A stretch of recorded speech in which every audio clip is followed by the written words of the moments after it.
Hey, what's up, guys? It's Gothalion. We're back here at Borderlands 2 to talk about Borderlands, the pre-sequel. And there's something that I've been wanting to talk with you guys for a bit now, and that's the possible origin stories of a few of the Vault Hunters from Borderlands 2, and whether or not hearing about some of our favorite Vault Hunters or favorite characters for Borderlands 2 might be viable going into Borderlands, the pre-sequel. Now, what sparked my interest about this is a few screens, a few images, a few scenes within recent trailers for Borderlands, the pre-sequel. Most mentionably is of a young woman who looks a whole lot like Tiny Tina. This woman's name is actually Janie, and Janie evidently is like the Scooter of the Moon, but she looks an awful lot like Tiny Tina. So I think that she might end up being Tiny Tina's mother, but they do make mention previously that Janie is actually a past lover of Mad Moxie. So is this a situation where she's also bisexual like about 90% of the people inside the Borderlands universe? Or are we, chasing wild geese here and Janie actually isn't Tiny Tina's mother, but she does look fucking goddamn Tiny Tina is a spitting image of this woman, and she's even got the little band-aid on her nose, and if Tiny Tina's mother is Janie, and Janie happens to die inside of Borderlands the pre-sequel, or sometime in between Borderlands pre-sequel and Borderlands 2, then it would sort of make sense for Tiny Tina to pay homage to her mother by wearing the little band-aid on her nose and wearing the same haircut, and there's just a lot of different scenarios that lead towards that. Yes, Janie is Tiny Tina's mother, and that makes me feel like we are going to get a little bit of backstory. So this leads me to wanting to know about a couple Vault Hunters that are inside of Borderlands 2. Now, I don't think we will hear about Maya, because Maya was on a different planet previously to Borderlands 2, and I don't think we'll hear about Axton, because again, Axton was not on Pandora previously to Borderlands 2. Salvador, on the other hand, is a Pandoran native. So I think that maybe we might get a little backstory on Mr. Salvador and exactly how he got linked up with Handsome Jack, probably, hopefully, towards the end of the storyline, or maybe he'll make some sort of brief cameo with inside Borderlands, the pre-sequel. That would be really fucking cool.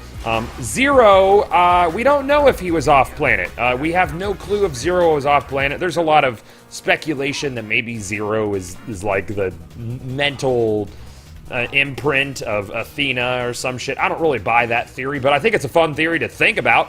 But so I'm gonna rule out hearing about Zero inside Borderlands, the pre-sequel, but Krieg is definitely a fan favorite, and he's definitely a character with kind of a mysterious past. So I don't know what's gonna go on with Krieg. Krieg, I think we might actually end up getting the backstory for inside of Borderlands, the pre-sequel. So far, this game really seems to be like a fan service to everybody who loves Borderlands, as a fan service would be to everybody who loves Borderlands. So I think that they are really, homing in on little Easter eggs, little story tidbits that people who love the game might really care about. And I know that I myself would love to know exactly what Krieg was like, what experiments were done to him to make him end up like a psycho. Because I don't know if you remember, but for the reveal trailer for Krieg, or the teaser trailer for Krieg, he did break out of, it seemed like a Hyperion lab deep underground is how it was put. So will we end up seeing Krieg in his previous to psycho state? Will we be able to meet him? Did maybe Krieg worked for Hyperion previously to becoming a fucking psychopathic murderer? Who knows, man? What are your theories on where Krieg came from, and is this something that you either think is viable for them to put into the pre-sequel, or perhaps something that you think they'll just leave it in Borderlands 2? But they're already bringing quite a bit of both Borderlands games into the pre-sequel, and it would be a damn shame if they didn't answer some questions going forward. Obviously, one of the story pieces that I'm really interested in is how did Jack get his mask? It's probably going to have to do with something towards the end of the pre-sequel, and I honestly think it's going to be something that makes him hate Vault Hunters, because he has this, ooh, look at quad, he has this, like, just absolute hate of Vault Hunters inside of Borderlands 2. So I feel like something is going to happen, likely with Athena, because she seems to be the most morally straight and narrow person inside of the pre-sequel, but maybe not. Maybe something with Wilhelm, and Wilhelm gets put under some sort of mind control going into Borderlands 2. This is all speculation, guys, but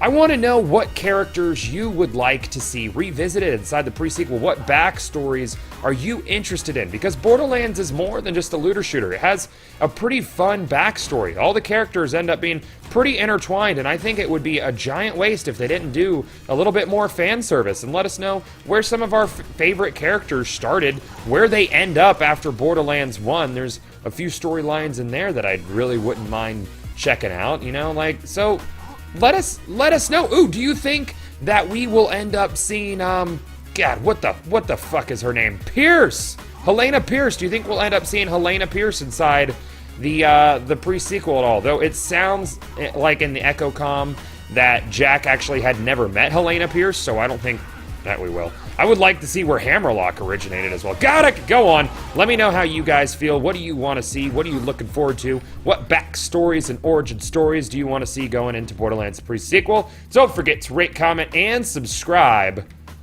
And we're going to see you guys back at the Borderlands.